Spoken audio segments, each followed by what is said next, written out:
maxima and minima of a function.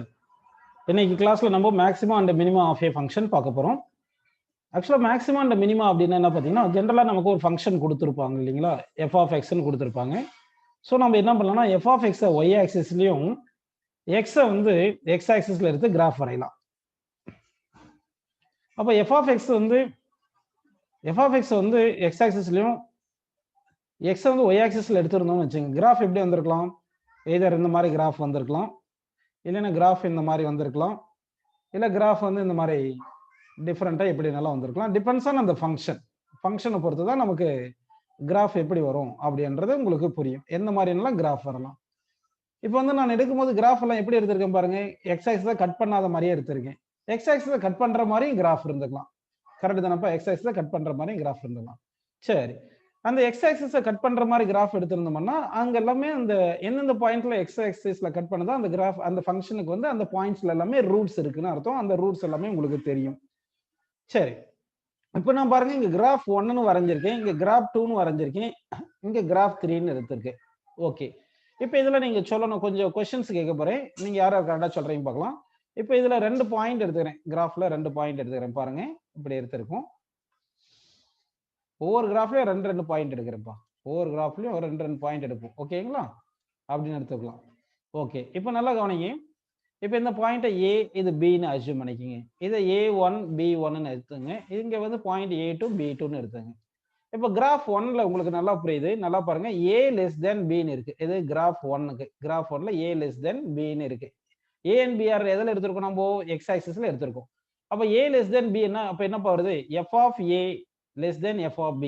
இது கரெக்டா தப்பா பாருங்க. இப்போ நான் எழுதின ஃபர்ஸ்ட் கிராஃபுக்கு எக்ஸ் வந்து பிலாங்ஸ் டு, அதாவது A, B பிலாங்ஸ் டு எக்ஸ்னு போட்டு A less than B ன்னு எழுதியிருக்கோம். அப்படி எழுதுனா F of A less than F of B ன்னு எழுதியிருக்கேன். இது கரெக்டா தப்பா பாருங்க. இதுதானே, இந்த பாயிண்ட் தானே F of A வரும். அதே மாதிரி ஃபர்ஸ்ட் கிராஃபுக்கு இந்த பாயிண்ட் தானே F of B வரும். ஸோ இது கரெக்டா தப்பா நம்ம எழுதுனது? கரெக்டுங்களா? அப்படின்னா எக்ஸ் வேல்யூ இன்க்ரீஸ் ஆனா F of X value increase ஆகுது. எக்ஸ் வேல்யூ இன்க்ரீஸ் ஆச்சுன்னா F of X என்ன ஆகுது? இன்க்ரீஸ் ஆகுது. அப்படி இருந்தா அதை இன்க்ரீசிங் ஃபங்க்ஷன் சொல்றோம். அது என்ன சொல்றோம்? Increasing function. இது மோனோடோனிக்கலி இன்க்ரீசிங் ஃபங்க்ஷன் அப்படின்னு எடுத்துக்கோ. அதாவது ஃபங்க்ஷன் அப்படியே இன்க்ரீஸ் ஆகிட்டே இருந்து டிக்ரீஸே ஆகலைன்னா அது என்ன சொல்றோம்னா monotonic function, monotonically increasing function அப்படின்னு நம்ம எடுத்துக்கிறோம். இது என்ன எடுத்துக்கிறோம் சொல்லுங்க? மோனோடோனிக்கல். இந்த ஃபர்ஸ்ட் கிராஃப் வந்து ஆக்சுவலா மோனோடோனிக் ஃபங்க்ஷன் இருக்கு. மோனோடோனிக் ஃபங்க்ஷன்னா எய்தர் இன்க்ரீசிங் ஆர் டிக்ரீசிங், அப்படி இருந்தா அதை மோனோடோனிக் ஃபங்க்ஷன் பண்ணுவோம். இந்த ஃபர்ஸ்ட் கிராஃப் வந்து monotonically increasing function, monotonically increasing function அப்படின்னு எடுத்துக்கிறோம். மோனோடோனிக் இன்க்ரீசிங் ஃபங்க்ஷன் அப்படின்னு எடுத்துக்கிறோம். சரி, இப்போ செகண்ட் கிராஃப் நீங்க சொல்லணும். செகண்ட் கிராஃப்ல பாருங்க, இப்போ நான் எழுதுறது கரெக்டா தப்பா சொல்லுப்பா. Second கிராஃப்ல A1 less than B1 அப்படின்னு இருக்கு. A1 less than B1 இருக்கு. இதுல F of A1 greater than F of B1 எழுதியிருக்கும். இப்போ இந்த ஸ்டேட்மெண்ட் எழுதுனது கரெக்டா தப்பா பாருங்க. F of A1 greater than F of B1 அப்படின்னு வருது. அப்படின்னா வந்து அதாவது எக்ஸ் வேல்யூ இன்க்ரீஸ் ஆயிருந்தா F of X குறைஞ்சிட்டு இருக்கு. அப்படின்னா இந்த ஃபங்க்ஷனை நம்ம என்ன சொல்றோம்னா டிக்ரீசிங் ஃபங்க்ஷன் சொல்றோம். இது டிக்ரீசிங் ஃபங்க்ஷன் சொல்றோம். அதனால இது மோனோடோனிக்கலி டிக்ரீசிங் ஃபங்க்ஷன். அதாவது டிக்ரீஸ் ஆனா டிக்ரீஸ் ஆகிட்டே இருக்கணும், இன்க்ரீஸ் ஆகக்கூடாது. அந்த மாதிரி ஃபங்க்ஷன் தான் மோனோடோனிக்கலி டிக்ரீசிங் ஃபங்க்ஷன். ஸோ இது monotonically decreasing function, decreasing function அப்படின்னு எடுத்துக்கலாம். ஓகேங்களா? டிக்ரீசிங் ஃபங்க்ஷன் அப்படி எடுத்துக்கலாம். கிராஃப் 3 பார்த்தோம்னா அப்படி A2 B2 சும்மா தான் எழுதியிருக்குன்னு தவிர A2 கிரேட்டரா இருக்குமா இல்ல B2 கிரேட்டரா இருக்குமான்னு சொல்ல முடியாது. ஏன்னா இந்த ஃபங்க்ஷன் வந்து தேர்ட் கிராஃப் வந்து இன்க்ரீஸும் ஆகுது டிக்ரீஸும் ஆகுது, இன்க்ரீஸ் ஆகுது டிக்ரீஸ் ஆகுது, இந்த மாதிரி இருக்கு. புரியுதுங்களா உங்களுக்கு? ஸோ இந்த ஃபங்க்ஷன் வந்து நம்ம மோனோடோனிக் ஃபங்க்ஷன் சொல்ல முடியாது. ஓகே, இப்போ வந்து இந்த மோனோடோனிக்லி இன்க்ரீசிங் ஆர் டிக்ரீசிங் ஃபங்க்ஷன் அப்படின்னு இருக்கு இல்லையா, இதுல வந்து சப்போஸ் இந்த நான் எக்ஸ்பிளைன் பண்றேன் பாருங்க. இந்த பாயிண்ட் வந்து இருக்கு இல்லைங்களா, இப்போ வந்து 2 end, it is defined for 2 ends. இந்த பாயிண்ட் C, இந்த D, இந்த 2 பாயிண்ட்ஸ்க்கு மட்டும் தான் இதை டிஃபைன் பண்ணியிருக்கோம் அப்படின்னு நம்ம எடுத்துக்கலாம். ஓகேங்களா? இந்த 2 பாயிண்ட்டுக்கு மட்டும் தான் நம்ம இந்த இதே ஃபங்க்ஷன் டிஃபைன் பண்ணியிருக்கோம்னா, அப்போ பாயிண்ட் Cல வந்து எப்படி இருக்குன்னு பாத்தீங்கன்னா உங்களுக்கு மினிமமா இருக்கு, இந்த மினிமம் வேல்யூயா இருக்கு. அதுதான் இது minimum value of the function. இந்த பாயிண்ட் வந்து மினிமம் வேல்யூ ஆஃப் ஃபங்க்ஷன் அப்படின்னு எடுத்துக்கலாம். இந்த பாயிண்ட்டுக்கு வருது இல்லையா இந்த F of X, அது மேக்ஸிமம் வேல்யூ அப்படின்னு நம்ம எடுத்துக்கலாம். ஓகேங்களா? இது மேக்ஸிமம் வேல்யூ. அப்போ எண்ட் பாயிண்ட்ஸ் வந்து மினிமம் ஆர் மேக்ஸிமம் சொல்லிக்கலாம். ஒரு எண்ட் வந்து மினிமம் வேல்யூவா இருக்கும் F of X, இன்னொரு வேல்யூ மேக்ஸிமம் இருக்கும். இது வந்து எதுக்கு சொல்ல முடியும்? நம்ம monotonically increasing function or monotonically decreasing function மட்டும் தான் எண்ட் பாயிண்ட்ஸ்ல மினிமம் இல்ல மேக்ஸிமம் அப்படின்னு சொல்லிடலாம். ஆனா வந்து இது இன்க்ரீசிங் அண்ட் டிக்ரீசிங் அந்த மாதிரி இருக்கிற ஃபங்க்ஷன் இப்படி இருக்கு இல்லையா, இந்த ஃபங்க்ஷனுக்கு வந்து மினிமம் அண்ட் மேக்ஸிமம் எண்ட் பாயிண்ட்ஸ்னு சொல்ல முடியாது. மினிமம் அண்ட் மேக்ஸிமம் எண்ட் பாயிண்ட்ஸ்னு சொல்ல முடியாது. சரி, இது மோனோடோனிக் ஃபங்க்ஷன் இல்லாத ஃபங்க்ஷன் எடுத்து நம்ம இப்போ டிஸ்கஸ் பண்ணலாம் பாருங்க. அதாவது எஃப் ஆஃப் எக்ஸை வந்து ஒய் ஆக்சிஸ்லயும் எக்ஸை வந்து எக்ஸ் ஆக்சிஸ்ல எடுத்து கிராஃப் வரையலாம். எஃப் ஆஃப் எக்ஸ் வந்து எங்க எடுத்திருக்கோம், ஒய் ஆக்சிஸ்ல எடுத்திருக்கோம். எக்ஸை வந்து எக்ஸ் ஆக்சிஸ்ல எடுத்து கிராஃப் வரைஞ்சிருக்கோம். இப்படி கிராஃப் வரையும் போது ஒரு ஃபங்க்ஷனுக்கு நான் கிராஃப் வரைகிறேன். அந்த கிராஃப் எப்படினாலும் இருக்கலாம். இந்த மாதிரி எந்த மாதிரினாலும் இருக்கலாம். அப்படிதானப்பா இருக்கு. இப்படி வந்து இப்படி இருந்திருக்கலாம். சரி, இப்போ வந்து பாத்தீங்கன்னா இங்க மினிமம் மேக்ஸிமம் அப்படின்னு டேர்மை பார்க்க போறோம். மினிமம் மேக்ஸிமம் எப்படின்னு பாக்குறோம்னா, எஃப் ஆஃப் எக்ஸ் வந்து இங்க பாருங்க, இந்த ஒரு பாயிண்ட்ஸ் எல்லாம் நம்ம கொஞ்சம் ரெப்ரசன்ட் பண்ணலாம். இங்க கொஞ்சம் பாயிண்ட்ஸ் எடுத்துக்கிறேன். அதாவது இது லெஃப்ட் எண்ட் பாயிண்ட், இங்க இருக்கிறது ரைட் எண்ட் பாயிண்ட் அப்படின்னு நம்ம எடுத்துக்கலாம். ஓகேங்களா? அடுத்து கொஞ்சம் இந்த ஃபங்க்ஷனுக்கு மிடில்ல சர்டைன் பாயிண்ட்ஸ் நான் எடுத்துக்கிறேன். இந்த பாயிண்ட்ஸ் எல்லாம் எடுத்துக்கிறேன்.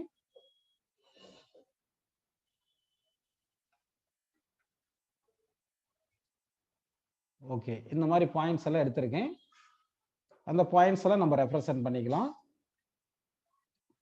இப்போ வந்து பாத்தீங்கன்னா உங்களுக்கு இந்த லெஃப்ட் எண்ட் வந்து பாயிண்ட் ஏன்னு எடுத்துக்கலாம், ரைட் எண்ட் பாயிண்ட் பி எடுத்துங்க. இப்போ இங்க பாத்தீங்கன்னா இது x1 அப்படி எடுத்துக்கலாம், இது x2ன்னு எடுத்திருக்கேன், இது x3ன்னு சும்மா எடுத்துக்கலாம், இது x4, x5, x6 அப்படி எடுத்திருக்கேன். இப்போ வந்து பாத்தீங்கன்னா ஒரு x வந்து இன்க்ரீஸ் ஆயிட்டே இருக்கு. ஃபங்க்ஷன் வந்து இன்க்ரீஸ் ஆகி டிக்ரீஸ் ஆகலாம், இல்லைன்னா டிக்ரீஸ் ஆகி இன்க்ரீஸ் ஆகலாம். இங்க பாருங்க, x1 பாயிண்ட்ல வந்து ஃபங்க்ஷன் ஆயிருக்கு, இன்க்ரீஸ் ஆயிட்டு டிக்ரீஸ். அட் x1ல லெஃப்ட் சைடுல x1ல அட் x1ல பாத்தீங்கன்னா left side x1 function increase ஆயிட்டே இருக்கு, ரைட் சைடு x1 டிக்ரீஸ் ஆகுது. அதே மாதிரி x2ல பாருங்க, லெஃப்ட் சைடு x2 வந்து ஃபங்க்ஷன் வந்து டிக்ரீஸ் ஆயிட்டு ரைட் சைடு x2 இன்க்ரீஸ் ஆகுது. ஸோ ஒரு நம்ம கொஞ்சம் பாயிண்ட்ஸ் இங்க எடுத்திருக்கேன் நான். அந்த பாயிண்ட்ஸ்ல வந்து என்ன ஆகுதுன்னா வந்து நல்லா கவனிங்க, சர்டைன் பாயிண்ட்ஸ் எடுத்திருக்கேன். அந்த பாயிண்ட்ஸ்ல வந்து left side and right side பார்த்தோம்னா இன்க்ரீசிங் டிக்ரீசிங் ஆப்போசிட்டா இருக்கு. ஸோ அந்த மாதிரி பாயிண்ட்ஸ் கிரிட்டிக்கல் பாயிண்ட்ஸ்னு சொல்றோம்.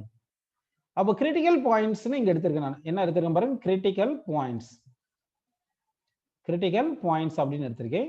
இப்போ இந்த கிரிட்டிக்கல் பாயிண்ட்ஸ் அப்படின்னா என்ன பார்த்தீங்கன்னா, அந்த சர்டைன் வேல்யூஸ் ஆஃப் எக்ஸ் இருக்கிற பாயிண்ட்ஸுக்கு left side and right side வந்து ஃபங்க்ஷன் வந்து எப்படி இருக்குன்னா, லெஃப்ட் சைடு வந்து இன்க்ரீசிங்காக இருந்து ரைட் சைடு டிக்ரீசிங்காக இருக்கும், இல்லைன்னா லெஃப்ட் சைடு டிக்ரீசிங்காக இருந்து ரைட் சைடு இன்க்ரீசிங்காக இருக்கும் அப்படின்னு சொல்லலாம். இல்லைன்னா இன்னும் கொஞ்சம் நல்லா தெளிவாக சொல்லணும்னா, ஸ்லோப் பாருங்க, இந்த கிரிட்டிக்கல் பாயிண்ட்ஸ் எடுத்துருக்கு இல்லையா, x1, x2 இந்த பாயிண்ட்ஸ் எடுத்துருக்கு இல்லையா, அந்த கிரிட்டிக்கல் பாயிண்ட்டுக்கு லெஃப்ட் சைடும் ரைட் சைடும் ஸ்லோப்போட சைன் சேம் சைன் வருதா ஆப்போசிட் சைன் வருதா சொல்லுங்கப்பா.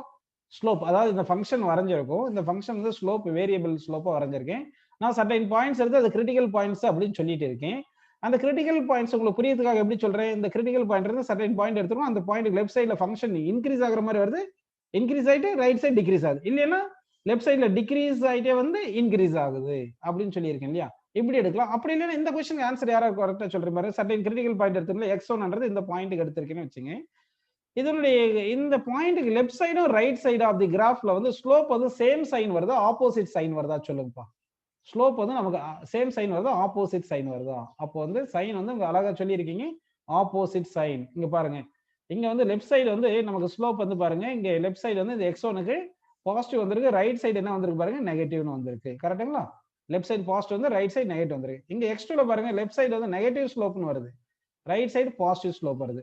அப்போ ஸ்லோப் வந்து ஸ்லோப்போட சைன் சேஞ்ச் ஆகிற பாயிண்ட், எந்த பாயிண்ட்ல ஸ்லோப்போட சைன் சேஞ்ச் ஆகுதோ, இங்க பாத்தீங்கன்னா ஏல இருந்து அப்படியே x1 போகும்போது அட் x1ல left side x1 right side x1 பாத்தீங்கன்னா ஸ்லோப்போட சைன் மாறுது. அப்போ ஸ்லோப் சைன் எங்க மாறுதோ அந்த இடத்துல அந்த பாயிண்டோட வேல்யூ நெய்பரிங் பாயிண்ட்டை விட எய்தர் மேக்சிமமா இருக்கும் இல்லைன்னா மினிமமா இருக்கும்.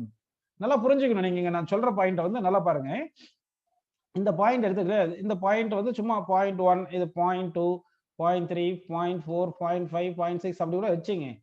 இப்போ நம்ம எடுத்திருக்கிற பாயிண்ட்ஸ் கிரிட்டிக்கல் பாயிண்ட்ஸ்ல பாத்தீங்கன்னா இந்த ஒரு பாயிண்ட் எடுத்திருக்கு இல்லையா, அந்த பாயிண்ட்டுக்கு லெஃப்ட், அந்த பாயிண்ட்டுக்கு வந்து பக்கத்துல இருக்கிற பாயிண்ட்ஸ்ல எய்தர் கிவன் பாயிண்ட்டை விட மினிமமா இருக்கும் இல்லைன்னா மேக்சிமமா இருக்கும். கரெக்ட்டுங்களா? அப்படித்தானே இருக்கு. ஸோ அப்போ கிரிட்டிக்கல் பாயிண்ட்ன்றது நல்லா கவனிச்சிங்க, அந்த ஃபங்க்ஷன் வந்து இன்க்ரீஸ் ஆகி டிக்ரீஸ் ஆகலாம் ஒரு பர்டிகுலர் பாயிண்ட்ல, இல்லைன்னா டிக்ரீஸ் ஆகி இன்க்ரீஸ் ஆகலாம், இல்லைன்னா ஸ்லோப் வந்து ஆப்போசிட் சைனா இருக்கலாம். அப்படி இல்லைன்னா ஒரு பர்டிகுலர் பாயிண்ட்ஸ் எடுத்துருக்கோம், அது கிரிட்டிக்கல் பாயிண்ட் எடுத்தோம்னா அதுக்கு பக்கத்துல இருக்கிற வேல்யூஸ் வந்து ஃபங்க்ஷனுடைய வேல்யூ கம்மியா இருக்கலாம் அந்த பாயிண்ட்டை விட, இல்லைன்னா அதிகமா இருக்கலாம் இப்படின்னு சொல்றோம். ஓகேங்களா? ஸோ இப்போ வந்து நான் பாருங்க இந்த பாயிண்ட்டை வந்து ஏ டேஷ்னு எடுத்துட்டு இந்த பாயிண்ட்டை பி டேஷ்னு எடுத்திருக்கேன் பாருங்க. இப்போ பாயிண்ட் ஒன்ன்றது ஏ டேஷ் பி டேஷை விட பக்கத்துல இருக்கிற பாயிண்ட்ஸை கம்பேர் பண்ணும்போது அது அதிகமா இருக்கு. இந்த வேல்யூ பாயிண்ட் ஒன்னோட வேல்யூ அதிகமா இருக்கிறதுனால இந்த பாயிண்ட் என்ன சொல்றேன்னா லோக்கல் மேக்சிமா, லோக்கல் மேக்சிமா அப்படின்னு சொல்றோம். ஓகேங்க. அடுத்து வந்து இங்க பாயிண்ட் ஒன்னு எடுத்துக்கோங்க இல்லையா, இந்த ஒரு பாயிண்ட் வந்து இங்க சி டேஷ்னு எடுக்கிறேன், இங்க ஒரு டி டேஷ்னு எடுக்கிறேன் பாருங்க. இந்த பாயிண்ட் 2ன்றது எப்படி இருக்கு, அது பக்கத்துல இருக்கிற பாயிண்ட்ஸை விட குறைவான வேல்யூயா இருக்கிறதுனால இதை லோக்கல் மினிமா அப்படின்னு சொல்றேன். லோக்கல் மினிமா அப்படின்னு வருது. ஸோ இப்போ ஒரு ஸ்டேட்மெண்ட் சொல்றேன், அதை ட்ரூ ஆர் ஃபால்ஸா சொல்லுங்க. At critical points either local maxima or local minima takes place அப்படின்னு சொல்றேன். இந்த ஸ்டேட்மெண்ட் ட்ரூ ஆர் ஃபால்ஸா? at critical points either local maxima or local minima exist அப்படின்றோம். இந்த ஸ்டேட்மெண்ட் ட்ரூ ஆர் ஃபால்ஸா? ட்ரூன்னு வருது. ஆக்சுவலா இது ட்ரூ கிடையாது, இன்னும் கொஞ்சம் எக்ஸ்பிளைன் பண்ணணும், உங்களுக்கு போக போக புரியும், கொஞ்சம் கொஞ்சமா சொல்றேன் நான். அப்படின்னா ஒரு ஃபங்க்ஷன் எடுத்திருந்தோம்னா அந்த ஃபங்க்ஷன் வந்து ஒரு சர்டைன் லிமிட், அதை சர்டைன் இன்டர்வல்ல டிஃபைன் பண்ணியிருப்பாங்க. அந்த இன்டர்வல்ல எத்தனை மேக்ஸிமா எத்தனை minima, local maxima local minima, எத்தனை லோக்கல் மேக்ஸிமா எத்தனை லோக்கல் மினிமா வரும், எத்தனைனாலும் வரலாம். சரிங்களா? எத்தனை வரலாம், எப்படினாலும் இருக்கலாம். ஓகே. ஆனா இந்த மேக்ஸிமாஸ்ல எல்லாம் அதிகமான ஒரு மேக்ஸிமம் இருக்கும் இல்லையா, இந்த மேக்ஸிமாஸ் எல்லாம் இருக்கிறதுல எல்லாமே அதிகமா ஒரு மேக்ஸிமம் இருக்கு இல்லையா, அந்த மேக்ஸிமா தான் குளோபல் மேக்ஸிமான்னு சொல்றோம். என்ன சொல்றோம்? குளோபல் மேக்ஸிமா அப்படின்னு சொல்றோம். குளோபல் மேக்ஸிமா அப்படின்னு எடுத்துக்கிறோம். சரிங்களாப்பா? சரி. அப்படின்னா இந்த குளோபல் மேக்ஸிமா இந்த கிராஃப் நான் வரைஞ்சதுல எங்க கிடைச்சிருந்ததுன்னா, குளோபல் மேக்ஸிமா எங்க கிடைச்சிருக்குன்னா பாயிண்ட் பிக்கு தான் இருக்கிறதுலே கொஞ்சம் அதிகமா இருக்கு அப்படின்னு எடுத்துக்கலாம். ஓகேங்களா? அதே மாதிரி இருக்கிறதுலே எந்த பாயிண்டோட வேல்யூ கம்மியா இருக்கோ அதுதான் குளோபல் மினிமா. அப்ப இந்த பாயிண்ட் வந்து குளோபல் மினிமா அப்படின்னு நம்ம எடுத்துக்கலாம். மினிமா குளோபல் மேக்ஸிமா ஒரு குளோபல் மினிமா. பெரும்பாலும் எண்ட் பாயிண்ட்ஸ்ல வர மாதிரி நமக்கு கொஸ்டின்ஸ் கேட்க மாட்டாங்க, இருந்தாலும் சொல்றேன் பிட்வீன் எண்ட் பாயிண்ட்ஸ்ல நமக்கு மேக்ஸிமா மினிமா வர மாதிரி இருக்கும். சரி சரி. இப்போ வந்து அடுத்து கொஞ்சம் கிராஃபை கொஞ்சம் பார்ப்போம், நல்லா கவனிங்கப்பா.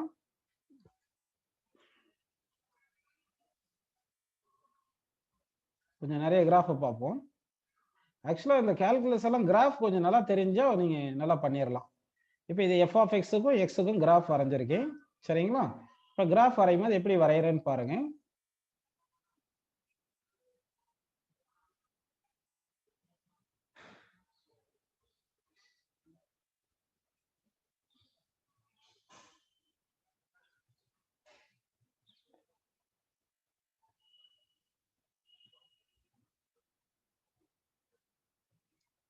எப்படின்னு வரைஞ்சிருக்கேன். ஓகே, கிராஃப்ஸ் இங்கே வரைஞ்சிருக்கேன் பாருங்க.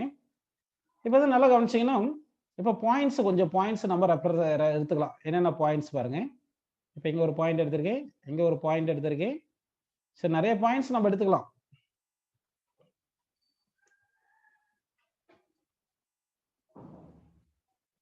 இப்போ கிரீன் கலர்ல மார்க் பண்ற பாயிண்ட்ஸ் எல்லாம் கொஞ்சம் பாயிண்ட்ஸ் மாதிரி எடுத்திருக்கேன் நான். ஸோ நல்லா கவனிங்க. இப்போ வந்து பார்த்தீங்கன்னா இங்கே இந்த பாயிண்ட், அதாவது கிரிட்டிக்கல் பாயிண்ட் சொன்னேன். இந்த கிரிட்டிக்கல் பாயிண்ட்னா அதுக்கு பக்கத்துல இருக்கிற அந்த பாயிண்ட்டுக்கு பக்கத்துல இருக்கிறதுல சைன் வந்து என்ன ஆகணும், மாறும். அப்படி இருந்தால் அது கிரிட்டிக்கல் பாயிண்ட்னு சொல்லியிருக்கும். இப்போ வந்து இங்க ஒரு பாயிண்ட் ரெப்ரசென்ட் பண்றேன் பாருங்க. பாயிண்ட் சும்மா இதுக்கு ஏதாவது பாயிண்ட் சின்னு வச்சிருக்கோம் பாருங்க. இப்போ இந்த பாயிண்ட்ல வந்து பாத்தீங்கன்னா இந்த பாயிண்ட் வந்து அன்டிஃபைன்ட், பாயிண்ட் சி வந்து அன்டிஃபைன்ட். அப்ப இங்கே ஒரு கிரிட்டிக்கல் பாயிண்ட் இருக்கு. ஏன்னா எந்தெந்த பாயிண்ட்டுக்கு லெஃப்ட் சைடு ரைட் சைடு வந்து ஸ்லோப் டிஃப்ரெண்டா இருக்கோ அது எல்லாமே நம்ம கிரிட்டிக்கல் பாயிண்ட் சொல்லிடலாம். புரியுதுங்களா உங்களுக்கு? அந்த மாதிரி எடுத்துக்கிறோம், கிரிட்டிக்கல் பாயிண்ட்னு சொல்றோம். ஓகே. இப்போ வந்து நம்ம என்ன பண்ணலாம்னா ஒரு கிராஃப் மட்டும் இங்க தனியா வரைஞ்சு காட்டுறேன். இங்க வரையல நானு, இதுல கொஞ்சம் எரேஸ் பண்ணிட்டு கூட வரைஞ்சு காட்டுறேன் பாருங்க.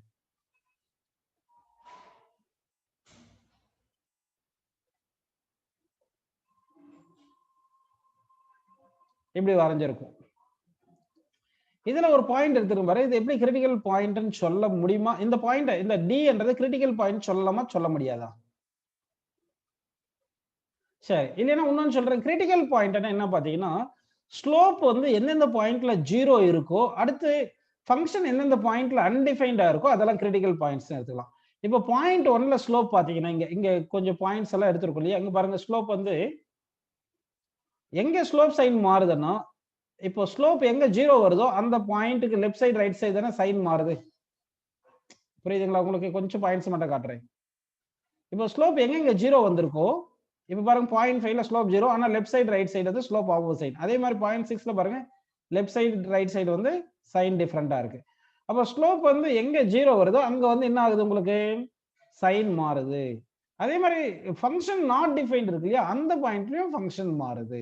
அப்ப என்ன சொல்லலாம்னா ஸ்லோப்பை தான் நம்ம என்ன சொல்றோம்? f dash of x. அப்ப f dash of x 0 இருக்கிற இடமும், அதே மாதிரி f of x undefined f of x undefinedனா உடனே அங்க ஸ்லோப் மாறும் சொல்ல முடியாது. அது எல்லாமே கிரிட்டிக்கல் பாயிண்ட்ஸ்னு எடுத்துக்கிறோம். அப்ப வந்து f dash of x 0 இருக்கிற இடத்துல வந்து பாத்தீங்கன்னா உங்களுக்கு கிரிட்டிக்கல் பாயிண்ட் இருக்குன்னு சொல்றேன். அதே மாதிரி f of x undefined இடத்துலயும் கிரிட்டிக்கல் பாயிண்ட் இருக்குன்னு சொல்றேன். ஆனா கிரிட்டிக்கல் பாயிண்ட் இருக்கிற இடத்துல வந்து உங்களுக்கு ஸ்லோப் மாறணும் கிடையாது. புரியுதுங்களா?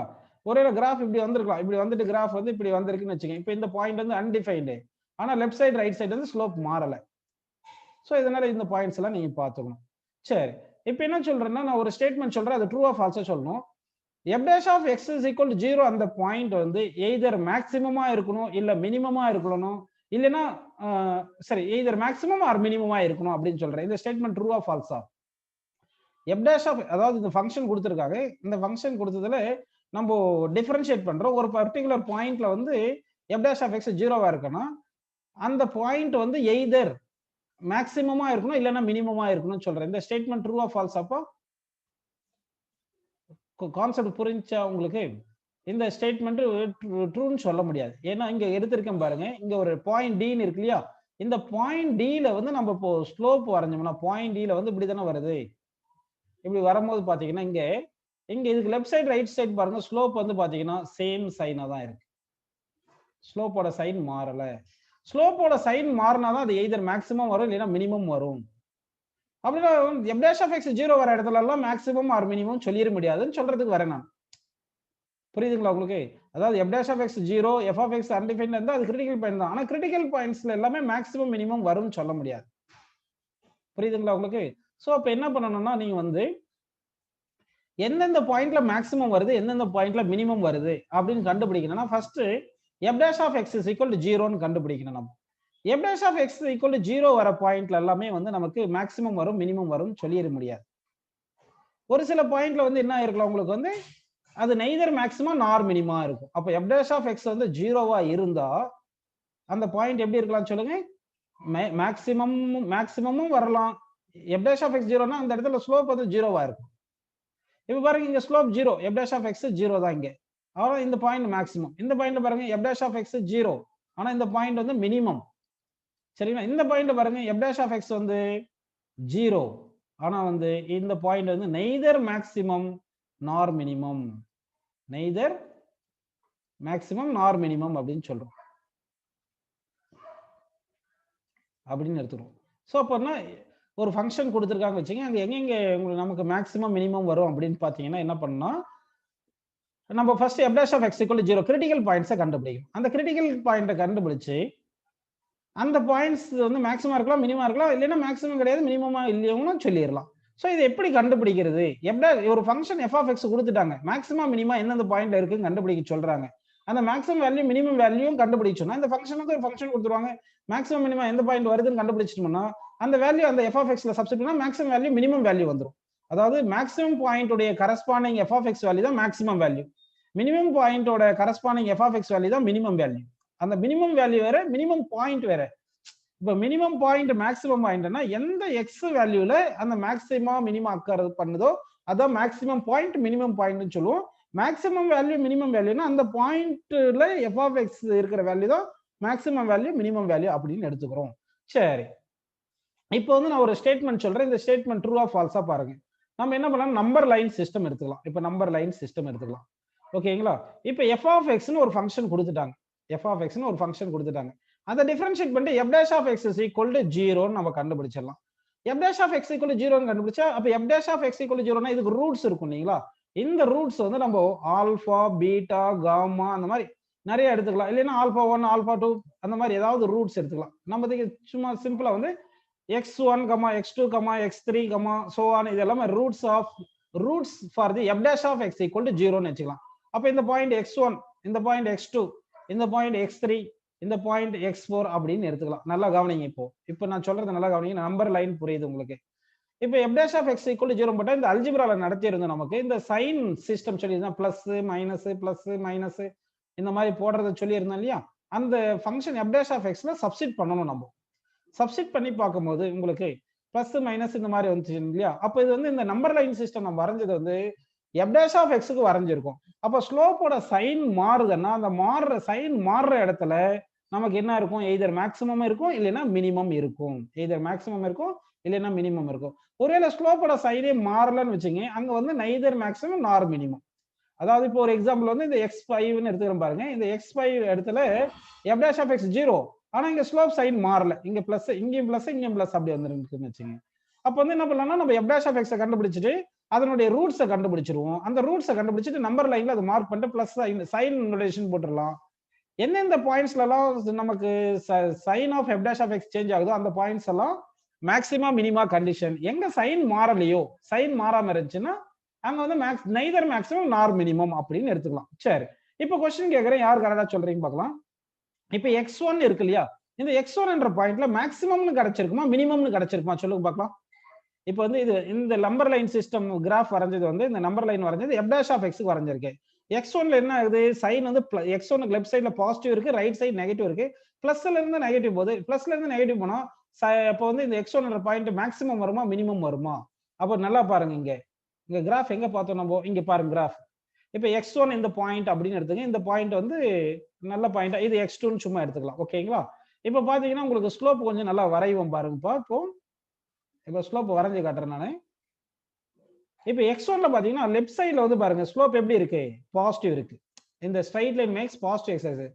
ரைட் சைடு பாருங்க negative x axis.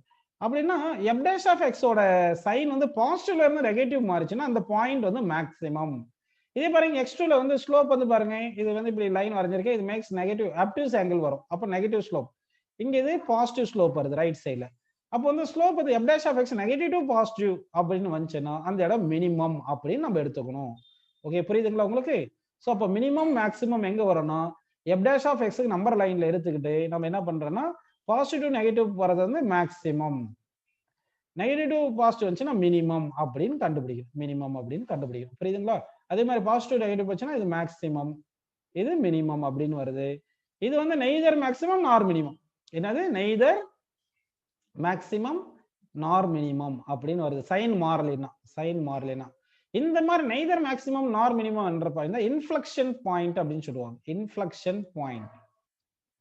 Inflection point சொல்லுவாங்க. அதாவது f dash of x equal to 0 வர point, f dash of x இருக்கு இல்லைங்களா, அது 0 வர பாயிண்ட் என்னென்ன பாயிண்ட்ஸ் இருக்கலாம்னா மேக்ஸிமம் மினிமம் பாயிண்டா இருக்கலாம், இல்லைன்னா இன்ஃப்ளெக்ஷன் பாயிண்டா கூட இருக்கலாம்.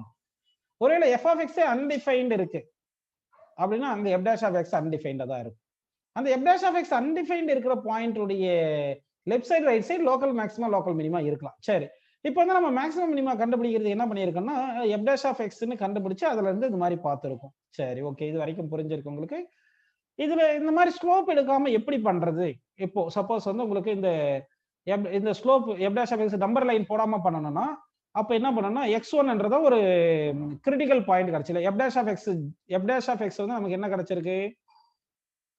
வந்து f dash of x வந்து பாத்தீங்கன்னா 0 கிடைச்ச பாயிண்ட்ல இந்த மாதிரி டெஸ்ட் பண்ணாம பண்ணனும்னா இதுக்கு left side value right side value substitute பண்ணி பார்க்கணும். Left side right side value substitute பண்ணும்போது f of x1 விட left side value right side value கம்மியா இருந்துச்சுன்னா இது மேக்ஸிமம் பாயிண்ட் அப்படின்னு வச்சுக்கணும். இல்லைன்னா x2 அந்த பாயிண்ட்டுக்கு இதுக்கு left side right side f of x substitute பண்ணி பார்க்கும்போது இது இந்த x2 பாயிண்ட்டை விட அதிகமா வந்துச்சுன்னா அது இந்த பாயிண்ட் மினிமம் பாயிண்ட். இது கொஞ்சம் கஷ்டமா இருக்கும். அதை விட இந்த நம்பர் லைன் ஈஸியா இருக்கும். இதை விட இன்னொரு மெத்தட் இருக்கு, அது இன்னும் ஈஸியா இருக்கும். எப்படின்னு சொல்றேன் கேட்டுங்க. மேக்ஸிமம் மினிமம் பாயிண்ட் கண்டுபிடிக்கிறது இப்போ என்ன பண்ணலாம்னா y ஆக்சிஸ் x ஆக்சிஸ்னு எடுத்துக்கிறோம். ஃபங்க்ஷனை வந்து நம்ம டிஃபைன் பண்றோம். f of x வந்து y ஆக்சிஸ்ல எடுத்துக்கலாம், x வந்து x ஆக்சிஸ்ல எடுத்துக்கிறோம். இப்போ கிராஃப் வரைகிறேன் நான். உங்களுக்கு அதிகமா கன்ஃபியூஸ் பண்ணாத கொஞ்சம் ஈஸியா கன்ஃபியூஸ் பண்றது, சாரி ஈஸியா சொல்லி தரலாம்னா கிராஃப் அதிகமா வரையாம கொஞ்சமா மட்டும் சொல்லி தரேன். ஒரு 2 பாயிண்ட்டுக்கு மட்டும் சொல்லி தரேன் உங்களுக்கு. ஓகேங்களா? சரிப்பா. இப்போ வந்து பாருங்க, இப்போ பாயிண்ட்ஸ் ஃபர்ஸ்ட் எடுத்துக்கலாம். ஒரு 2 பாயிண்ட் எடுத்துக்கிறேன் நான். இங்க ஒரு பாயிண்ட் எடுத்திருக்கேன், இங்க ஒரு பாயிண்ட் எடுத்திருக்கேன். இது எல்லாமே உங்களுக்கு சொல்லி தரதெல்லாம் லோக்கல் மேக்ஸிமம் லோக்கல் மினிமம். மொத்தம் என்னென்ன எங்கெங்க மேக்ஸிமம் வருது எங்கெங்க மினிமம் வருதுன்னு. சரிங்களா? எங்கெங்க மேக்ஸிமம் வரும் மினிமம் வரும்னா உங்களுக்கு புரிஞ்சிச்சு. அது எப்படி எஃப் ஆஃப் எக்ஸ் கொடுத்துருப்பாங்க, அதை டிஃபரன்ஷியேட் பண்ணணும், F dash of X is equal to 0 போடணும். இப்படி போடும்போது இது சால்வ் பண்ணா நமக்கு ரூட்ஸ் கிடைக்கும். அந்த ரூட்ஸ்ல எல்லாமே எய்தர் மேக்ஸிமம் ஆர் மினிமம் இருக்கும். அதுல குளோபல் மேக்ஸிமம்னா இருக்கிற மேக்ஸிமம்ல எது மேக்ஸிமம் அதிகம் அப்படின்றது எல்லா மேக்ஸிமம் கண்டுபிடிச்சிட்டு அதுல எது அதிகமா இருக்குன்னு பார்த்து அதை எழுதிக்கணும். எல்லா மினிமம் கண்டுபிடிச்சு அதுல எது மினிமமா இருக்கோ அதுதான் இருக்கிறதுலே கம்மியான மினிமம், குளோபல் மினிமம் அப்படின்னு சொல்லுவோம். சரி, இப்போ இன்னொரு டெஸ்ட் பாருங்க. இங்க வந்து எஃப் ஆஃப் எக்ஸுக்கு ஃபங்க்ஷன் கிராஃப் வரைஞ்சிட்டேன். நல்லா கவனிக்கணும். எஃப் டேஷ் ஆஃப் எக்ஸ் 0 வர பாயிண்ட் எல்லாமே எஃப் டேஷ் ஆஃப் எக்ஸ் எங்க 0 வருதோ அந்த பாயிண்ட்ஸ் வந்து பாத்தீங்கன்னா உங்களுக்கு வந்து கிரிட்டிக்கல் பாயிண்ட்ஸ். அதாவது கிரிட்டிக்கல் பாயிண்ட்ஸ்னா மினிமம் வரலாம், இல்ல மேக்ஸிமம் வரலாம், இல்ல நெய்தர் மினிமம் நார் மேக்ஸிமம் வரலாம் அப்படின்னு எடுத்துக்கலாம். ஓகேவா?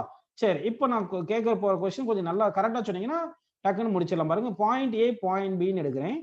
இந்த பாயிண்ட் ஏக்கு வந்து லெஃப்ட் சைட்ல இருந்து ரைட் சைடுக்கு வரேன். பாயிண்ட் ஏ லெஃப்ட் சைட்ல இருந்து ரைட் சைடு வரும்போது ஸ்லோப்போட சைன் மாறுது, எஃப் டேஷ் ஆஃப் எக்ஸோட சைன் மாறுது. அதே மாதிரி பாயிண்ட் பிலையும் லெஃப்ட் சைட்ல இருந்து ரைட் சைடு வரும்போது F dash of X sign மாறுது. அதாவது F dash of X sign எங்கெங்கெல்லாம் மாறுதோ அங்க மேக்ஸிமம் மினிமம் வரும். அப்போ F dash of X sign எங்கெங்க மாறும், எஃப் டேஷ் ஆஃப் எக்ஸ் எங்கெல்லாம் 0 இருக்கோ அங்கெல்லாம் சைன் மாறுது அப்படின்னு சொல்லியாச்சு. சரி, இப்போ எஃப் டேஷ் ஆஃப் எக்ஸ் வந்து இங்க நல்லா கவனிக்கணும். நீங்க அதுக்கு முன்னாடி உங்களுக்கு இன்னொரு பாயிண்ட் ஒன்று சொல்ல மறந்துட்டேன். அந்த பாயிண்ட் சொல்லி தான் கொஞ்சம் நல்லா இருந்திருக்கும். இப்போ சொல்றேன் கேட்டுங்க. ஒரு பாயிண்ட் சொல்லிட்டு வந்துடுறேன். இப்போ இது ஒரு ஃபங்க்ஷன் எஃப் ஆஃப் எக்ஸ்னு எடுத்துக்கலாம்ப்பா.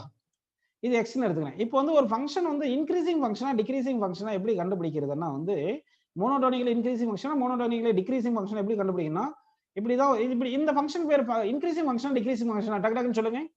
இப்போ நான் வரைஞ்ச கிராஃப்ல வந்து இன்க்ரீசிங் ஃபங்க்ஷன் வருதா டிக்ரீசிங் ஃபங்க்ஷன் வருதா? இது இன்க்ரீசிங் ஃபங்க்ஷன். சரிங்களா? இப்போ வந்து இதுக்கு ஸ்லோப் இருக்கு இல்லையா? இந்த ஸ்லோப் என்னன்னு வருது பாருப்பா. ஸ்லோப் என்ன வருது பாருங்க. ஸ்லோப் வந்து எஃப் டேஷ் ஆஃப் எக்ஸ் வந்து பாசிட்டிவ் வருதா நெகட்டிவ் வருதா? பாசிட்டிவ் வருது. அப்போ வந்து ஸ்லோப் வந்து பாசிட்டிவா இருந்துச்சுன்னா அது இன்க்ரீசிங் ஃபங்க்ஷன். ஓகேவா? இந்த ஸ்டேட்மெண்ட் ஒத்துக்கிறீங்களா? ஸ்லோப் வந்து பாசிட்டிவா இருந்தா அது இன்க்ரீசிங் ஃபங்க்ஷன். ஓகே, அதே மாதிரி என்ன பண்ணலாம்னா இப்போ வந்து இது எஃப் ஆஃப் எக்ஸ் ஒரு எக்ஸுக்கு எடுத்துக்கிறேன். இங்க கிராஃப் வரைகிறோம் பாருங்க. இந்த கிராஃப்ல வந்து நம்ம என்ன பண்ணலாம்னா ஸ்லோப் வரைவோம். இங்க ஸ்லோப் என்ன வருது சொல்லுப்பா. இங்க ஸ்லோப் வந்து நெகட்டிவ் வருதா பாசிட்டிவ் வருதா? இந்த கிராஃபுக்கு நெகட்டிவ் வருது இல்லையா? இந்த கிராஃபுக்கு ஸ்லோப் நெகட்டிவ் தானப்பா வருது. அப்படின்னா ஸ்லோப் வந்து நெகட்டிவா இருந்துச்சுன்னா அது டிக்ரீசிங் ஃபங்க்ஷன். அது என்ன சொல்லலாம்? Decreasing function. ஓகேங்களா? டிக்ரீசிங் ஃபங்க்ஷன் சொல்றோம். அப்ப நல்லா பாருங்க, இன்க்ரீசிங் ஃபங்க்ஷன் டிக்ரீசிங் ஃபங்க்ஷன், அதாவது எக்ஸ் வேல்யூ இன்க்ரீஸ் ஆயிட்டே இருந்தா ஃபங்க்ஷன் இன்க்ரீஸ் ஆயிட்டே இருந்தா அது இன்க்ரீசிங் ஃபங்க்ஷன் சொல்றோம். வேற மெத்தட்ல எப்படி சொல்றது? ஸ்லோப் வந்து பாசிட்டிவா இருந்தா அது இன்க்ரீசிங் ஃபங்க்ஷன். அதே மாதிரி எக்ஸ் வேல்யூ இன்க்ரீஸ் ஆயிட்டே இருந்து ஒய் வேல்யூ டிக்ரீஸ் ஆயிட்டே இருந்துச்சுன்னா அது டிக்ரீசிங் ஃபங்க்ஷன். அப்படி இல்லைன்னா ஸ்லோப் வந்து எஃப் ஆஃப் எக்ஸ் வந்து லெஸ் தேன் 0 வந்தா டிக்ரீசிங் ஃபங்க்ஷன். அப்படி இல்லை நமக்கு ஒரு கிராஃப் இப்படி கொடுக்குறாங்க, இந்த மாதிரி இப்படி எல்லாம் கொடுத்துருக்காங்க வச்சுங்க. இப்போ இந்த கிராஃப் இன்டர்வலா பிரிச்சுக்கலாம். இந்த இன்டர்வல்ல இருந்து இன்டர்வல் 1ல இருந்து இன்டர்வல் 2 வரைக்கும் இன்க்ரீசிங் ஃபங்க்ஷன், 2ல இருந்து 3 வந்து டிக்ரீசிங் ஃபங்க்ஷன், 3ல இருந்து 4 வரைக்கும் இன்க்ரீசிங் ஃபங்க்ஷன். அப்படி இன்டர்வலா கூட நம்ம பிரிச்சு சொல்லலாம். அதுக்கு வந்து நம்பர் லைன் சிஸ்டம் சொன்னேன் இல்லையா? இப்போ நம்பர் லைன் நம்ம பண்ண இல்லப்பா. அந்த நம்பர் லைன்ல எங்கெங்கெல்லாம் 0.1 0.2 0.3 0.4 நமக்கு எஃப் டேஷ் ஆஃப் எக்ஸ் 0 வருது இல்லையா? இப்போ சைன் சிஸ்டம் போட்டுக்கணும். அது பிளஸ் மைனஸ் அந்த மாதிரி போடுவோம் ஏதோ ஒண்ணு. அதுல எங்கெல்லாம் பிளஸ் இருக்கோ அது இன்க்ரீசிங் ஃபங்க்ஷன், மைனஸ் இருக்கிறதெல்லாம் டிக்ரீசிங் ஃபங்க்ஷன் அப்படின்னு நம்ம எடுத்துக்கணும். ஓகே, இது வந்து புரிஞ்சிச்சு உங்களுக்கு. இப்போ வந்து நான் இங்க சொல்றேன் கேட்டுங்க. இப்போ எஃப் ஆஃப் எக்ஸ் எக்ஸ் தான் கிராஃப் வரைஞ்சிருக்கும். ஆனா இது எஃப் டேஷ் ஆஃப் எக்ஸ்ன்றது ஒரு ஃபங்க்ஷன் தானே. எஃப் டேஷ் ஆஃப் எக்ஸ்ன்றது ஒரு ஃபங்க்ஷன். அப்போ பாயிண்ட் ஏல லெஃப்ட் சைடுல இருந்து ரைட் சைடு போறோம் இல்லைங்களா? பாயிண்ட் ஏல இருந்து லெஃப்ட் சைடுல இருந்து ரைட் சைடு போனோம்னா இந்த ஸ்லோப் வந்து என்ன ஆகுது சொல்லுங்க? லெஃப்ட் சைடுல இருந்து ரைட் சைடு போகும்போது ஸ்லோப் என்ன ஆகுது? ஏல வந்து 0 தானே ஸ்லோப். அப்போ பாசிட்டிவ் ஸ்லோப்ல இருந்து ஏக்கு 0 வந்துட்டு அடுத்து நெகட்டிவ் போகுதுன்னா நான் சொல்றது இப்போ கரெக்டா புரியுதா பாருங்க. 0.1ல இருந்து 0.2 போறேன். இங்க வந்து ஸ்லோப் டிக்ரீசஸ் சொல்றேன். இந்த ஸ்டேட்மெண்ட் ட்ரூ ஆ ஃபால்ஸா? 0.1ல இருந்து 0.2க்கு போறேன். Slope decreases. 0.1 to 2 slope decreases true. ஏன்னா இங்க பாசிட்டிவ்லி டிக்ரீஸ் ஆகுது. 1ல இருந்து a வரைக்கும் பாசிட்டிவ்லி டிக்ரீஸ் ஆயிட்டு ஏல இருந்து 2 வரைக்கும் நெகட்டிவ்லி இன்க்ரீஸ் ஆகுது. அப்படின்னா டிக்ரீசஸ். அப்ப ஸ்லோப் டிக்ரீஸ் ஆகுது. ஸ்லோப்பே வேரியபிளா இருக்கு. ஸ்லோப்பே வேரியபிளா இருக்கு. அப்ப ஸ்லோப் பண்றது எஃப் டேஷ் ஆஃப் எக்ஸ் ஒரு ஃபங்க்ஷன். இந்த எஃப் டேஷ் ஆஃப் எக்ஸ் வந்து டிக்ரீசிங்கா இருக்கு. 1 to 2 போகும்போது டிக்ரீசிங் ஃபங்க்ஷனா இருக்கு. கரெக்ட்டுங்களா? அப்ப டிக்ரீசிங் ஃபங்க்ஷனை டிஃபரன்ஷியேட் பண்ணா நெகட்டிவ் வரணுமா பாசிட்டிவ் வரணுமா? டிக்ரீசிங் ஃபங்க்ஷனை டிஃபரன்ஷியேட் பண்ணா நெகட்டிவ் வரணுமா பாசிட்டிவ் வரணுமா? டக்குன்னு சொல்லுங்க. அப்பதான் நம்ம கன்க்ளூஷனுக்கு வர முடியும். டிக்ரீசிங் ஃபங்க்ஷனை டிக்ரீசிங். இப்போ இங்க வந்து பாயிண்ட் வந்து மேக்ஸிமம் நமக்கு தெரிஞ்சு போச்சு இல்லையா? சும்மா இங்க கிராஃப்ல பார்த்து இருந்துச்சு. ஏன்னா எஃப் டேஷ் ஆஃப் எக்ஸ் 0 வந்திருக்கு. இப்போ இங்க இருக்கிற ஃபங்க்ஷனை வந்து f dash of x இருக்கு, அந்த f dash of x திருப்பி டிஃபரன்ஷியேட் பண்றோம். இப்போ f double dash of x வருதுல, இது லெஸ் தேன் 0 வரணும். ஆனா எந்த x, இந்த வந்து x1 ன்னு வெச்சீங்க, அந்த x1 இங்க சப்ஸ்டிட் பண்ணிருக்கணும். அப்போ f double dash of x less than 0 வந்துச்சுன்னா அந்த பாயிண்ட் வந்து மேக்ஸிமம் பாயிண்ட். புரியுதா உங்களுக்கு? இதுதான் டபுள் டெரிவேட்டிவ் டெஸ்ட்னு சொல்றது. இதுக்கு பேர் தான் டபுள் டெரிவேட்டிவ் டெஸ்ட். அதாவது ஒரு எந்தெந்த பாயிண்ட்ல மேக்ஸிமம் மினிமம் வரும்னு ஃபர்ஸ்ட் செக் பண்றதுக்கு என்ன பண்ணணும், f dash of x equal to 0 போட்டு அந்த பாயிண்ட்ஸ் எல்லாம் கண்டுபிடிச்சிடணும். இப்போ எந்தெந்த பாயிண்ட் மேக்ஸிமம் பாயிண்ட், எந்தெந்த பாயிண்ட் மினிமம் பாயிண்ட் பாத்தீங்கன்னா, இப்போ f dash of x திருப்பி டிஃபரன்ஷியேட் பண்ற, டபுள் டிஃபரன்ஷியேட் பண்ணும்போது அந்த பர்టిక్యులர் பாயிண்ட், அந்த ஃபங்க்ஷன், அந்த டபுள் டிஃபரன்ஷியேட் பண்ணிட்டு அந்த பாயிண்ட், அந்த டபுள் டெரிவேட்டிவ் பண்ணதுக்கு அப்புறம் ஒரு ஃபங்க்ஷன் கிடைச்சிருக்கும், அதுல சப்ஸ்டிட் பண்ணும்போது லெஸ் தேன் 0 வந்துச்சுன்னா அது என்ன சொல்றோம்னு சொல்லுங்க, நம்ம மேக்ஸிமம் பாயிண்ட்னு சொல்றோம். ஓகேங்களா? சரி, இப்போ இந்த பாயிண்ட் 3ன்னு எடுத்துங்க, இந்த பாயிண்ட்டை வந்து நம்ம 4ன்னு எடுத்துங்க. 3ல இருந்து 4 வரும், பாயிண்ட் B ல வந்து ஸ்லோப் 0. 3ல இருந்து 4 வரும்போது என்ன ஆகும், ஸ்லோப் வந்து நெகட்டிவ்லி என்ன ஆகுது, உங்களுக்கு டிக்ரீஸ் ஆயிட்டு 0 வருதா? நெகட்டிவ்லி டிக்ரீஸ் ஆயிட்டு 0 வந்து அப்படியே பாசிட்டிவ்லி இன்க்ரீஸ் ஆகுது. அப்போ நெகட்டிவ்லி டிக்ரீஸ் ஆகுதுன்னா என்ன அர்த்தம், இன்க்ரீஸ் ஆகுது. 3 to 4 வந்து வரும்போது ஸ்லோப் இன்க்ரீஸ் ஆகுது. 3 to 4 ஸ்லோப் இன்க்ரீஸ் ஆகுது. அப்போ f dash of x increase ஆகுது. f dash of x increase ஆகுது. அப்படின்னா f double dash of x என்ன வரணும் சொல்லுங்க? f dash of x increase ஆகுதுன்னா f double dash of x என்ன வரணும் இங்க சொல்லுங்கப்பா? f double dash of x என்ன வரணும்? ஒரு ஃபங்க்ஷன் இன்க்ரீசிங் ஃபங்க்ஷனா இருந்துச்சுன்னா அதனுடைய டெரிவேட்டிவ் வந்து பாசிட்டிவா இருக்கணும். கரெக்ட்டுங்களா? அப்போ இங்க 3 to 4 வரும்போது இங்க இந்த function f dash of x இன்க்ரீசிங்கா இருக்கு. f dash of x இன்க்ரீசிங்கா இருக்கிறதுனால f double dash of x வந்து இன்க்ரீஸ் சொல்லக்கூடாது, பாசிட்டிவ்னு சொல்லணும். இன்க்ரீசிங் ஃபங்க்ஷனுக்கு வந்து ஸ்லோப் வந்து டெரிவேட்டிவ் வந்து இன்க்ரீசிங் ஃபங்க்ஷனுக்கு டெரிவேட்டிவ் வந்து positive, decreasing function derivative negative. சரி, இப்போ கன்க்ளூஷன் வந்துடலாம் பாருங்க, டக்குன்னு ஷார்ட்டா முடிஞ்சிரும். ஒரு ஃபங்க்ஷன் கொடுத்துருக்காங்க, எங்கெங்கெல்லாம் மினிமம் இருக்கு, எங்கெல்லாம் மேக்ஸிமம் இருக்கு, அந்த மினிமம் பாயிண்ட்ஸ் எப்படி கண்டுபிடிக்குது, மேக்ஸிமம் பாயிண்ட்ஸ் எப்படி கண்டுபிடிக்குது எல்லாம் பாத்தீங்கன்னா, கொடுத்த ஃபங்க்ஷனை டிஃபரன்ஷியேட் பண்ணிட்டு ஈக்குவல் டு 0 போடுங்க, அப்போ கிரிட்டிக்கல் பாயிண்ட்ஸ்னு கிடைச்சிரும். அந்த கிரிட்டிக்கல் பாயிண்ட்ஸ்ல எப்படி இருக்கணும்னா மேக்ஸிமமா இருக்கலாம் இல்ல மினிமமா இருக்கலாம். எந்த பாயிண்ட் மேக்ஸிமம், எந்த பாயிண்ட் மினிமம்னா அந்த ஃபங்க்ஷனை திருப்பி டிஃபரன்ஷியேட் பண்ணுங்க, டபுள் டிஃபரன்ஷியேட் பண்ணுங்க. டபுள் டிஃபரன்ஷியேட் பண்ணதுக்கு அப்புறம் அந்த கிரிட்டிக்கல் பாயிண்ட்ஸ் வேல்யூ சப்ஸ்டிட் பண்ணுங்க. சப்ஸ்டிட் பண்ணா அந்த வேல்யூ வந்து அந்த டபுள் டிஃபரன்ஷியேட் பண்ண வேல்யூ அந்த பாயிண்ட்ல வந்து எய்தர் மேக்ஸிமம் வரலாம், மினிமம் வரலாம். சாரி, மேக்ஸிமம் நெகட்டிவ் வரலாம் இல்ல பாசிட்டிவ் வரலாம். லெஸ் தேன் 0 வந்துச்சுன்னா இந்த பாயிண்ட்ஸ் தான் மேக்ஸிமம் பாயிண்ட். அந்த கரஸ்பாண்டிங் x1 என்ற பாயிண்ட் தான் மேக்ஸிமம் பாயிண்ட். இது x2 போட்டு நம்ம கிரேட்டர் தேன் 0 வந்துச்சுன்னா இது மினிமம் பாயிண்ட் அப்படின்னு அஸ்யூம் பண்ணிக்கணும். ஒருவேளை நமக்கு டபுள் டேஷ் பண்ணி ஈக்குவல் டு 0 வருதுன்னு வச்சுங்க, இந்த மாதிரி 0 வந்துச்சுன்னா அடுத்து வந்து திருப்பி ட்ரிபிள் டேஷுக்கு போயிடும், இந்த மெத்தடுக்கு போயிடும். இந்த இதுல கண்டுபிடிக்கணும். இதுல கண்டுபிடிச்சிட்டு அப்படியே ஒரு அதே மாதிரி ஆட் ஃபங்க்ஷன்ல ஆட் டெரிவேட்டிவ் வரும்போது நமக்கு வந்து எப்படி வரணும், 0 வரணும். அப்படி வந்து ஈவன் டெரிவேட்டிவ் போகும்போது லெஸ் தேன் 0 கிரேட்டர் தேன் 0 வந்துச்சுன்னா அது வந்து என்ன சொல்லலாம், மேக்ஸிமம் ஆர் மினிமம் புரியுது. ஒருவேளை ஈவன் டெரிவேட்டிவ்ல 0 வந்துச்சுன்னா நம்ம என்ன பண்ணணும், அடுத்து ட்ரிபிள் டெரிவேட்டிவ் போனோம், அங்க போயிட்டு 0 வரும் இல்லைங்களா? அதுல இருந்து அது ட்ரிபிள் டெரிவேட்டிவ்ல ஆக்சுவலா 0 வரக்கூடாது. அப்படியே வந்துச்சுன்னா அங்க என்ன சொல்லிடுவோம்னா நெய்தர், சரி கொஞ்சம் ட்ரிபிள் டெரிவேட்டிவ் நான் குழப்பிட்டேன், வேணாம் விட்டுருங்க. இப்போ ஃபர்ஸ்ட் டெரிவேட்டிவ் செகண்ட் டெரிவேட்டிவ் மட்டும் உங்களுக்கு புரிஞ்சிருக்கு சரிங்களா? ட்ரிபிள் டெரிவேட்டிவ் அடுத்து ஃபர்தர் டெரிவேட்டிவ்லாம் அடுத்த கிளாஸ்ல சொல்லி தரேன். ஸோ இங்கெல்லாம் நமக்கு மேக்ஸிமம் மினிமம் கிடைச்சிருக்கே தவிர, அதாவது f dash of x 0 இல்லாத பாயிண்ட் கூட நமக்கு மேக்ஸிமம் மினிமம் இருக்கலாம். இப்போ இந்த பாருங்க எண்ட் பாயிண்ட்ஸ் இருக்கு இல்லையா, இந்த பாயிண்ட்ல மேக்ஸிமம் மினிமம் இருக்கலாம். அப்போ வந்து எந்தெந்த பாயிண்ட்ல ஃபங்க்ஷன் வந்து இப்போ இப்படி இருக்கு, எண்ட் பாயிண்ட்ஸ் இருக்கு. இன்னொன்று வந்து பாத்தீங்கன்னா, இப்போ ஒரு ஃபங்க்ஷன் இப்படி இருக்குன்னா இந்த மாதிரி கிராஃப் இருக்குன்னு வச்சுங்க, இப்போ இந்த ஒரு இப்படி எல்லாம் வந்து இருக்கு இல்லைங்களா, இந்த மாதிரி இருக்குன்னு வச்சுங்கப்பா. இப்படி இருக்குன்னா இந்த பாயிண்ட்ஸ் வந்து எங்க ஒரு சில பாயிண்ட் வந்து ஃபங்க்ஷன் அன்டிஃபைன்ட் இருக்கு இல்லையா, அங்க வந்து f dash of x 0வே வந்திருக்காது. அந்த வேல்யூ கூட எய்தர் மினிமம் மேக்ஸிமம் கூட வந்திருக்கலாம். அப்போ வந்து எந்தெந்த பாயிண்ட்ல ஃபங்க்ஷன் அன்டிஃபைன்டா இருக்கோ அந்த இடத்துல லெஃப்ட் ரைட் வேல்யூல கூட நமக்கு எய்தர் மேக்ஸிமம் மினிமம் வந்திருக்கலாம். ஸோ நமக்கு பெரும்பாலும் எப்படி கொஸ்டின்ஸ் வரும்னா f dash of x f of x வந்து டிஃபைன்டா இருக்கும், f dash of x 0 வர மாதிரி பாயிண்ட்ஸ் கொடுத்து தான் அந்த பாயிண்ட்ஸ்ல தான் மேக்ஸிமம் மினிமம் வர மாதிரி நமக்கு ஒரு கொஸ்டின்ஸ் கேட்பாங்கப்பா. ஸோ இந்த கான்செப்ட்ஸ் யூஸ் பண்ணி நெக்ஸ்ட் கிளாஸ்ல எப்படி மேக்ஸிமம் வேல்யூ மினிமம் வேல்யூ கண்டுபிடிக்கிறதெல்லாம் நம்ம பார்க்கலாம். நம்ம ஃபர்ஸ்ட் டெரிவேட்டிவ் டெஸ்ட், அதாவது f dash of x equal to 0 போட்டு கிரிட்டிக்கல் பாயிண்ட்ஸ் கண்டுபிடிச்சிடறோம். அடுத்து f double dash of x use பண்ணி லெஸ் தேன் 0 இருந்தா இது மேக்ஸிமம் பாயிண்ட்னு எடுத்துக்கிறோம். f double dash of x greater than 0 இருந்தா அதை மினிமம் பாயிண்ட்னு எடுத்துக்கிறோம். சரிங்களா? நெக்ஸ்ட் கிளாஸ்ல நம்ம ப்ராப்ளம் சால்வ் பண்ணுவோம்ப்பா.